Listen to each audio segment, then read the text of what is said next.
Le Tour de France vient de se terminer et 5 millions de personnes l'ont regardé en direct contre 24 millions de spectateurs pour la finale de la Coupe du Monde de foot en 2022, soit presque 5 fois plus de spectateurs pour le foot. Première vue, ça pourrait s'expliquer assez facilement. Dans le vélo, ça a l'air dur. Ils ont l'air d'en chier sur leur biclou, alors que quand on regarde un match de foot, même si c'est fatigant, on a moins cette sensation qu'ils sont en train de souffrir. Dans le vélo, il y a aussi une vraie barrière à l'entrée. On se dit que de toute façon, il faut un matériel de fou furieux pour en faire, donc on se sent beaucoup moins concerné. Alors qu'au fond, on a l'impression que n'importe qui pourrait faire un match de foot. Et puis il y a aussi le lifestyle du cycliste qui fait beaucoup moins rêver. Ils ont des physiques optimisés pour la course, mais c'est pas des corps de rêve comme on peut les voir sur Instagram. Alors qu'autour du lifestyle du footballeur, il y a un vrai fantasme. En fait, tout l'univers du vélo n'est pas forcément attractif pour quelqu'un qui n'en fait pas déjà partie. Et si, pour toutes ces raisons, on était en train de passer à côté d'un sport incroyable. Tous les ans, je vois mon petit frère regarder religieusement le Tour de France et jusqu'à maintenant, j'avais jamais vraiment compris pourquoi. Alors cette année, j'ai décidé de m'immerger dans ce sport pour enfin comprendre. Aujourd'hui, on enfourche le vélo et on part à l'aventure, traverser la France entière en vélo et passer la mythique ligne d'arrivée du Tour sur les Champs-Élysées. Et sur ce long chemin, on va voir qui se cache réellement derrière ce sport. Dites à mes amis que je m'en vais, je pars vers de nouveaux pays. On est parti depuis 2 heures, je suis déjà paumé dans une forêt. Ah, je suis tellement mort. La première barrière à l'entrée pour se mettre à fond dans le vélo, forcément c'est la barrière technique. On se dit, j'ai pas assez de matériel, il faudrait que je sois multimillionnaire pour me mettre au vélo. Alors j'ai demandé à un entraîneur de cycliste si c'était réellement le cas. T'as pas besoin d'avoir un vélo très cher, juste un vélo adapté à toi, où tu as plein de possibilités de réglage pour être bien posé dessus. Ok. Le poids, il a peu d'importance. Et si on n'avait pas besoin de tant de matos que ça pour bien s'en sortir, et si toute la différence se faisait dans des choses assez simples comme notre posture et notre aérodynamisme. Mais le vélo, c'est pas juste mettre des coups de pédale sans réfléchir, parce qu'un cycliste qui réfléchit pas, c'est un cycliste qui va mal finir, et pour plein de raisons. Déjà, parce qu'il va falloir gérer son hydratation et sa nutrition. Bon là c'est clairement en train de se corser. J'ai plus d'eau, il n'y a pas de fontaine à eau à des kilomètres. Je peux vous dire que quand tu tombes à court de flotte, sous la canicule, ton cerveau commence à fonctionner un peu différemment, prêt à tout pour t'en sortir. Oui, regardez. Tu auras forcément des moments où tu vas être dans le dur, tu auras forcément des moments où tu iras bien, donc de surfer un peu des fois sur les vagues, c'est ok. Il y aura un moment où ça ira mieux, c'est sûr.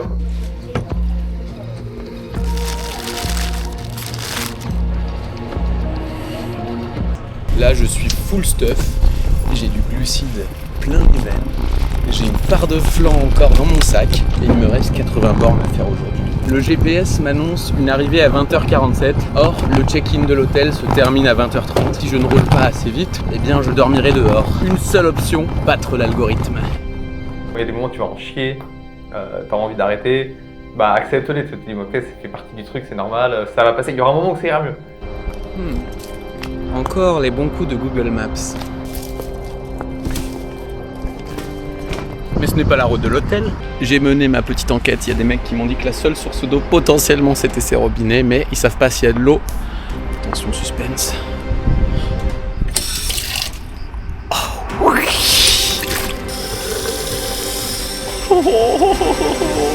J'espère qu'elle n'est pas contaminée cette eau, mais ça on le saura tout à l'heure très vite. Au moment où tu as des problèmes gastro-intestinaux, ta course peut être ruinée complètement, quoi. J'ai l'eau du gymnase véreux là qui commence à taper sur le bide. Je commence à être cuit. Ça va être si dur. Oh, c'est plus du vélo de route, c'est de la randonnée. Google Maps, si tu veux la guerre, tu vas la voir. Je vais tellement dormir dehors.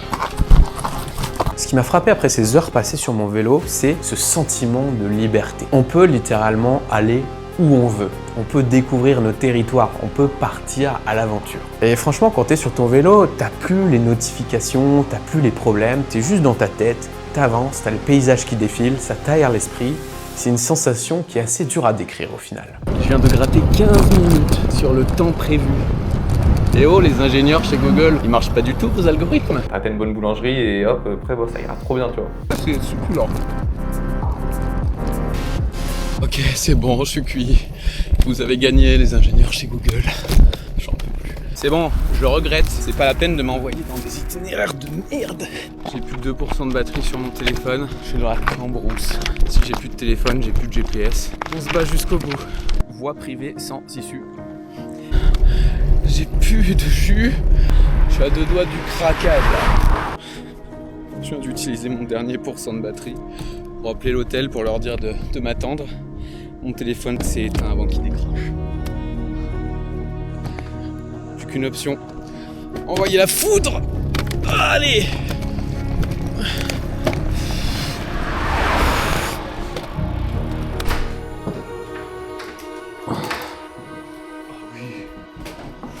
Je crois que j'ai jamais été aussi content d'arriver dans un hôtel, même aussi miteux.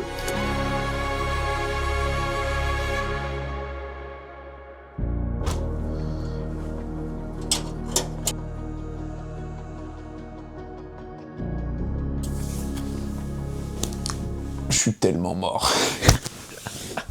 J'ai clairement laissé des plumes hier. Aujourd'hui, on doit repartir pour 180 bornes. Demain, on doit repartir à nouveau pour 180 bornes. Et ensuite 90 pour terminer. Je sais pas si ça va passer. Petit électrolyte pour s'en sortir.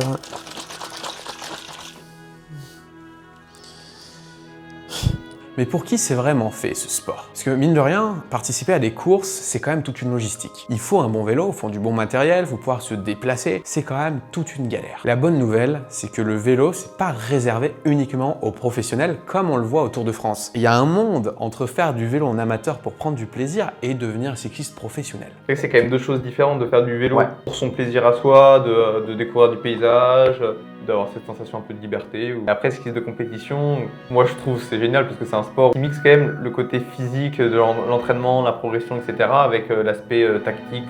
On est parti pour cette deuxième étape. Aujourd'hui, on part sur 195 km. Pour l'instant, plus de peur que de mal. Ça roule nickel, je suis au frais, on est bien. J'en suis déjà à 55 km, plus que 140. On repart pour 5h30 de vélo cet après-midi. Fallait que ça arrive, mon pneu est crevé.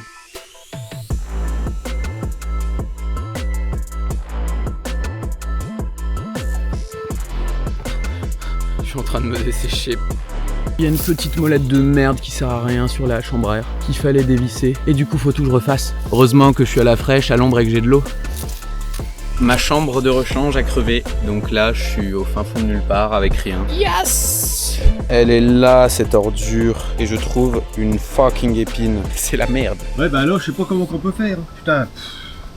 On peut y réparer les bordels là. Bon, la réparation si ça vous dérange pas. C'est vraiment très gentil.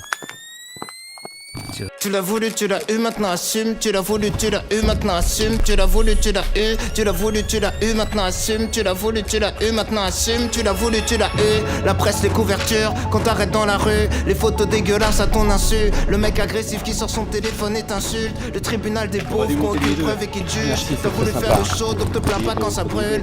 Demi-mesure, t'es un génie ou t'es nul. Tu sais ce que tu devrais faire? Moi j'ai un copain qui fait du VTT. Tu sais ce qu'il met dans ses chambres à air? Il met de l'anti-crevaison. Quand tu crèves, t'as l'anti-crevaison, ça bouge le trou, puis tu roules.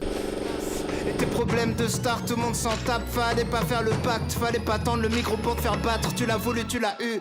On a essayé de réparer le vélo à maintes et maintes reprises dans cette ferme, mais mes chambres à air étaient trop défoncées. Donc finalement, Laurent, le gars qui m'a accueilli, finalement il m'a très gentiment déposé à l'hôtel. Donc ça m'est hyper bien. On va pouvoir faire un gros dodo et demain on repart.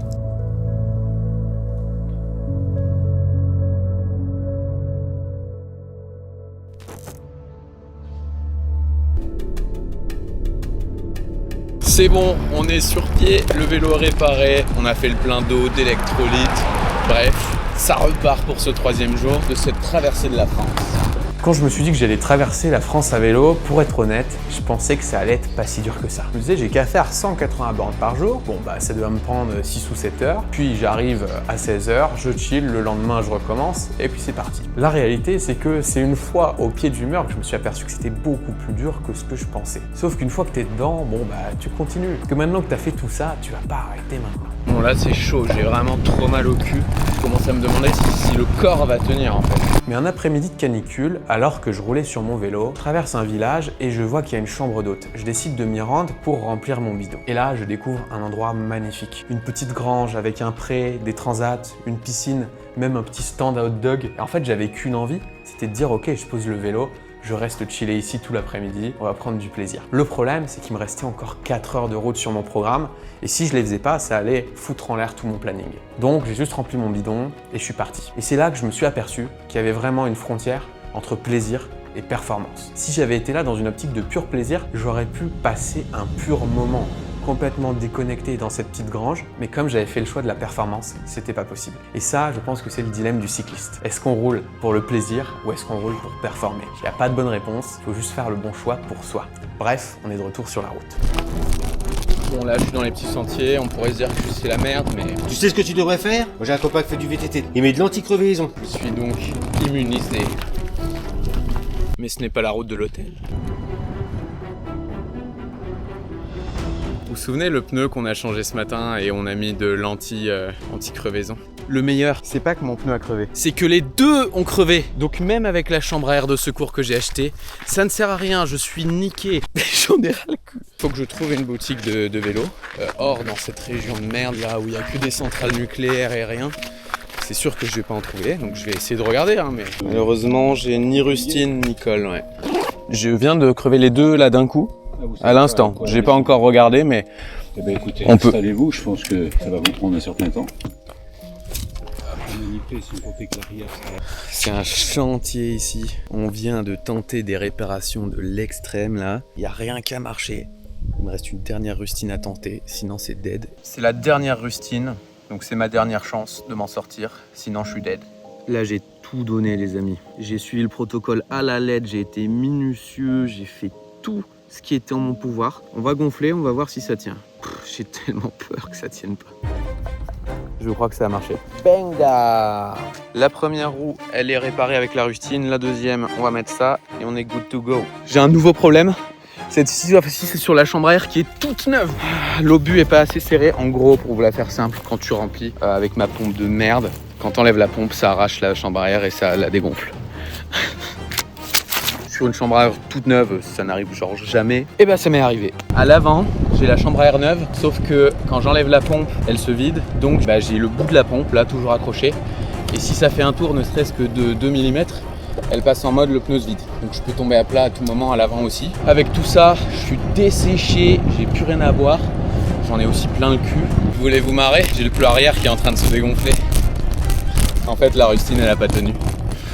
Très gentille dame qui vient de me mettre sous sirop de fraise ici. Le réparateur le plus proche est à 55 minutes de vélo, mais si j'y vais en vélo à plat, je vais flinguer les deux pneus, donc j'en aurai pour 100 balles de pneus encore en plus. Donc un peu flemme, du coup il me reste le stop sur cette route déserte. Est-ce que vous pourriez me prendre en stop? Il me faut au milieu de la route, j'en ai rien à foutre. Bonjour, j'ai crevé et... Je pense que je sais pas si votre vélo il rentre en fait là. Si j'enlève la roue avant, je l'ai déjà fait rentrer dans des voitures plus petites. Trop bien, j'arrive tout de suite. Merci beaucoup. On va avoir un peu de chance dans cette histoire. Et là, il se casse. C'est sur cette place de parking et qu'on va faire une petite réparation à la sauvette. C'est clairement mon sauveur de l'après-midi, mais ce que je sais pas encore à ce moment-là, c'est qu'il va me faire un petit cadeau empoisonné. Allez, on y retourne, on est réparé.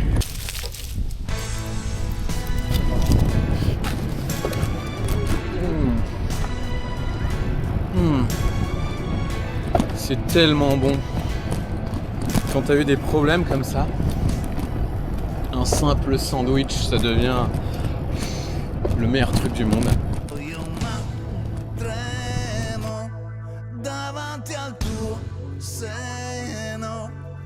On laisse les problèmes derrière, on part dans une nouvelle dynamique là. Plus tu vis des galères, plus tu reconnectes avec le plaisir des choses simples. C'est une phrase de mec d'Instagram, mais vraiment, le bonheur que j'ai eu à manger ce sandwich, vous vous rendez pas compte, je crois. Et à boire une bonne boulet d'eau fraîche, et là à voir le canal à côté. Waouh! J'en suis réduit à bouffer les sachets de sucre que j'ai piqués à l'hôtel. J'en suis là, les amis. Oh, l'énergie! Là, on est bien. Par contre, le soleil décline. Et si je me retrouve en pleine nuit dans ce genre de paysage, forêt, avec des sangliers qui sortent et des loups-garous, ça va pas le faire. Donc, il faut que je m'énerve un peu sur le coup de pédale.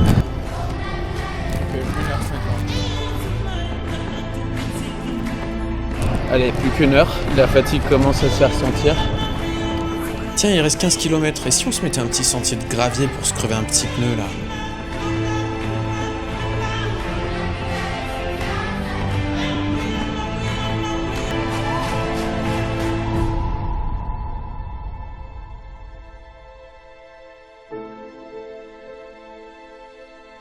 Au bout d'un moment, j'en ai un peu marre d'avoir des problèmes. Mais au fond, est-ce que c'est pas ce que je venais chercher avec cette aventure? On est tout le temps dans nos routines, dans le quotidien, on perd la saveur des choses. Et si parfois, on n'avait juste pas assez de problèmes? On est parti pour cette dernière étape. Vivement qu'on arrive à Paris là. Il nous reste 90 bornes à faire aujourd'hui. Je suis pas serein là, je vous avoue. On va traverser une forêt. Je vois qu'il y a un petit peu de goudron. Et si j'allais sur ce petit sentier plein de bouts de verre et de cailloux? Non, c'est pas une bonne idée. Et si j'allais là, sur cette nationale? C'est pas une super idée non plus. Entre les pneus crevés et la mort, j'ai choisi la mort. Ah!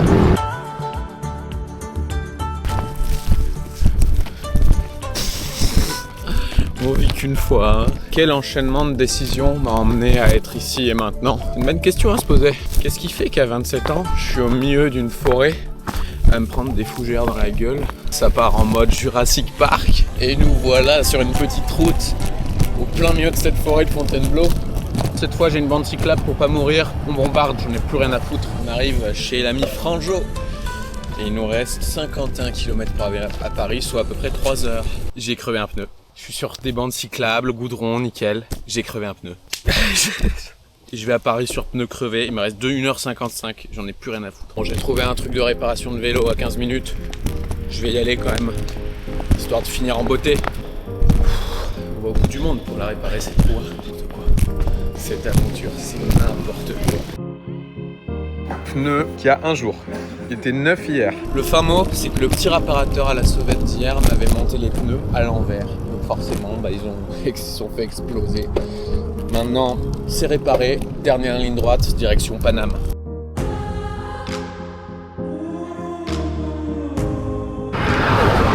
Là, je suis en mode kamikaze dans l'intervoie de la nationale. Ah, c'est du suicide, tu peux pas faire ça.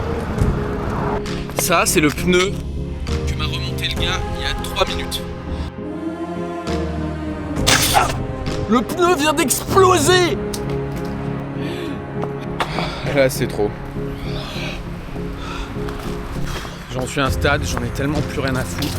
J'ai plus rien à perdre, je finis en course à pied et je prends un Uber de quai de la Cour. Il reste 30 bornes, hein. C'est 3 heures de course à pied en courant, voilà. Bon, allez go. Quand on se lance dans une aventure, ça finit pas toujours exactement comme on voudrait. Alors peut-être que je passerai pas les Champs-Élysées sur mon vélo, peut-être que j'arriverai pas à Paris avec cette sensation d'accomplissement, peut-être que j'aurai pas tout ça. Mais est-ce que tout ça c'était vraiment le plus important? Et si le plus important c'était pas d'arriver à Paris, c'était juste de s'y rendre, c'était le chemin. Alors peut-être que le cyclisme ne fait pas les scores d'audience du foot, mais pour autant c'est un sport qui est de plus en plus hype d'année en année. Le cyclisme, ça peut être du plaisir, ça peut être du départ à l'aventure, ça peut être un appel de liberté. Et pour ceux que ça laissera sur leur faim, ça peut aussi se pratiquer dans une démarche de performance, avec de l'optimisation, du matériel, de la stratégie, de l'endurance. Et il n'y a pas besoin d'avoir un vélo à 10 000 balles pour s'y mettre. Non, déjà, un vieux biclou qui traîne dans un garage, c'est amplement suffisant pour commencer. Cette aventure, elle était loin d'être de tout repos, mais j'ai trop kiffé. Et maintenant, on se retrouve dans 2 mois sur la ligne de départ de l'Ironman d'Emilia Romagna en Italie. Cette fois-ci, j'espère qu'on se retrouvera aussi sur la ligne d'arrivée.